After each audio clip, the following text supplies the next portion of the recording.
তো বন্ধুরা, এই দেখো দুপুরে দিদি আজকে রান্না করছে হচ্ছে খাসির মাংস।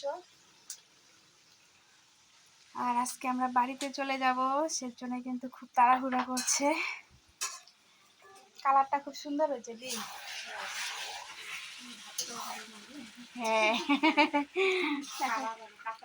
হ্যাঁ, খুব সুন্দর কালার আসছে দেখো। আর খাসির মাংস মানে হচ্ছে পেঁপে তো থাকবেই, দেখো পেঁপে আলু। তো আজকে বাড়ি চলে যাব খাওয়া দাওয়া কমপ্লিট করে। তো শুভ দুপুরের শুভেচ্ছা খাসির মাংস দিয়ে। ও মা, কি করছো ঝন্টু মন্টু? এই এই এই ছেলে,